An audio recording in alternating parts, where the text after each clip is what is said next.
Nous sommes aujourd'hui avec Sarah Brunet du mouvement des brebis de Jésus. Bonjour Sarah. Bonjour Rosalina, comment ça va? Bien, et toi? Ça va bien, merci. Peux-tu nous parler un peu de ta famille? De ma famille, bien sûr. Donc moi, je viens d'une grosse famille.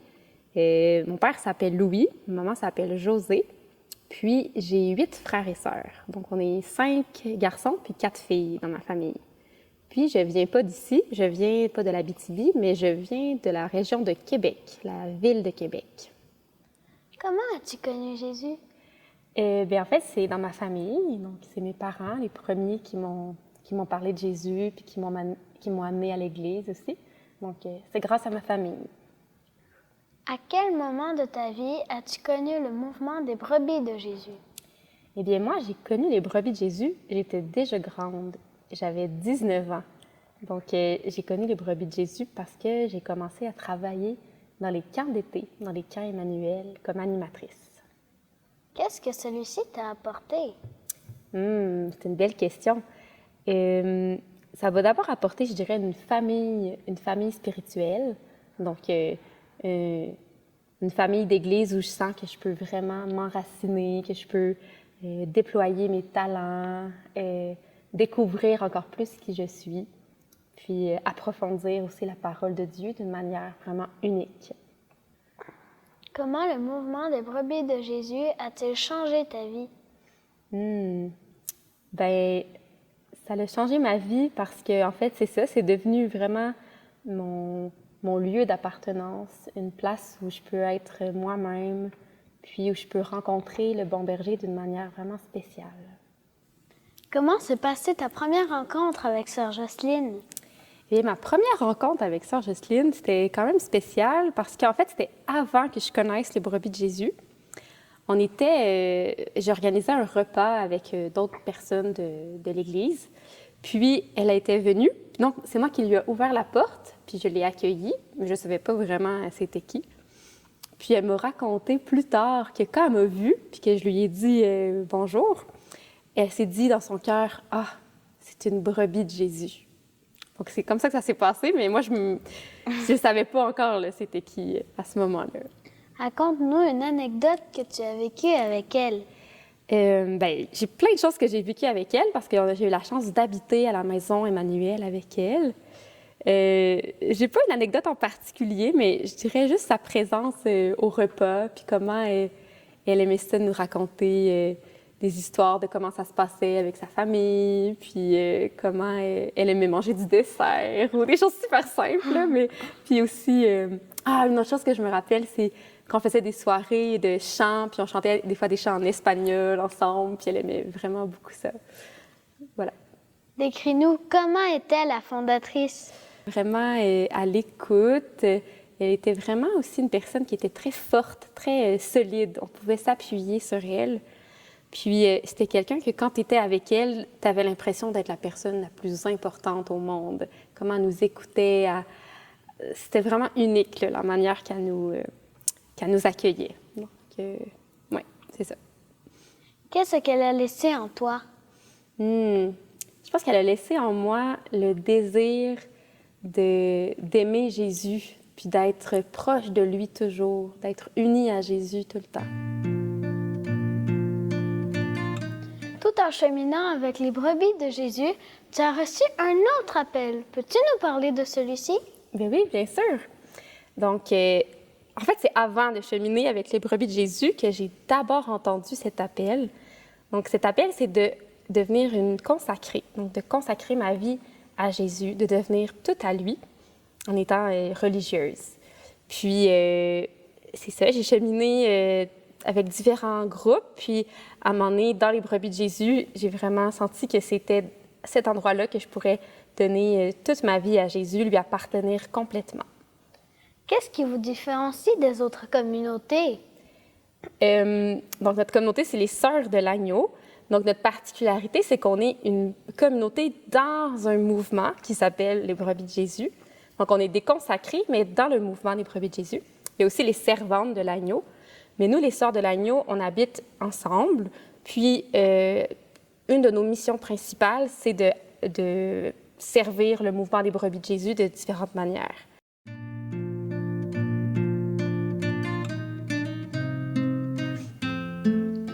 Comment as-tu accueilli cet appel et quelle a été ta première réponse? Donc, c'est un appel que j'ai laissé mûrir longtemps dans mon cœur. Donc, j'avais comme une intuition que Jésus m'appelait à ça, mais j'étais pas sûre. Mais j'avais le goût de lui dire oui depuis le début. Puis, c'était comme une relation amoureuse. C'est comme si j'étais vraiment amoureuse de Jésus, mais je voulais être sûre que c'était vraiment le bon chemin, la bonne voie pour moi. Donc, j'ai pris du temps pour bien être sûre que c'était ça. Puis à un moment donné, j'ai commencé à cheminer avec Sœur Jocelyne, puis les Sœurs de l'Agneau. Puis tout doucement, ça s'est confirmé. Puis maintenant, je suis vraiment heureuse d'être dans cette vocation-là. Quels sont tes engagements envers le mouvement des brebis de Jésus? Donc, pour les brebis de Jésus, je fais différentes choses. En premier, je donne de la formation. Donc, pour des personnes qui veulent devenir bergères ou bergers de groupes de brebis de Jésus. Donc, des fois, je vais dans les différents milieux pour leur faire vivre des expériences, puis qu'ils découvrent s'ils aiment ça, puis leur apprendre comment faire aussi pour animer les brebis de Jésus. Aussi, une mission importante, c'est de préparer les camps d'été, puis de les animer aussi. Donc, on travaille fort toute l'année pour préparer ça. Puis des fois aussi d'autres animations durant l'année, des familles, des fois c'est pour les adolescents, des fois c'est pour les enfants, les couples, les adultes. Donc, on prépare plein d'animations. Des fois, c'est des fins de semaine, des fois, c'est des soirées. Puis là, je vais faire de la musique, je vais des fois donner des petits enseignements, mais surtout montrer la parole de Dieu puis faire vivre des expériences évangéliques. Puis sinon, je fais d'autres choses aussi un peu. Là. Par exemple, je m'occupe du petit journal des brebis de Jésus avec Roberto. Puis plein d'autres petites choses, là, un peu par-ci, par-là, là, plein de petites missions. Décris-nous une de tes journées. Bon, c'est sûr que moi, mes journées sont très variables. Mais disons une journée durant l'année plus normale, la semaine, je vais commencer ma journée avec la prière. Souvent, c'est en communauté. Donc, on a un temps de prière où on chante, on lit la parole de Dieu. Ensuite, c'est sûr, je vais prendre mes repas, là, comme tout le monde, déjeuner. Puis, je vais travailler durant l'avant-midi. Donc, les différentes missions que je t'ai parlé tout à l'heure, je vais préparer des choses. Après ça, vers la fin de l'après-midi, souvent, je vais prendre un temps de sport, des fois prendre une grande marche ou aller faire du jogging ou du vélo, quelque chose comme ça. Puis, je vais aussi à la messe. J'essaie d'y aller à tous les jours. Et puis, après ça, on a le souper. À la maison, on essaie de souper toujours en fraternité, se partager ce qu'on a vécu durant la journée, vivre des beaux moments ensemble. Puis, durant la soirée, des fois, j'ai des activités, mais sinon, j'essaie de finir toujours ma journée à la chapelle. On a une petite chapelle à la maison. Donc, je prends un grand temps de prière avec mon bien-aimé, avec Jésus. Puis après ça, je vais me coucher dans la paix, puis d'autres journées commencent. Mais il y a des journées très différentes aussi dans l'année. Là. Des fois, c'est la cabane à sucre, des fois, c'est les camps. Donc, ça, c'est un exemple, mais ça varie beaucoup, là, mes journées, quand même. As-tu un message à donner aux jeunes? Oui. Je dirais aux jeunes, de ne pas avoir peur, d'écouter les désirs qui sont dans leur cœur, même si c'est les désirs les plus fous, de ne pas avoir peur de suivre ce qu'ils portent en eux.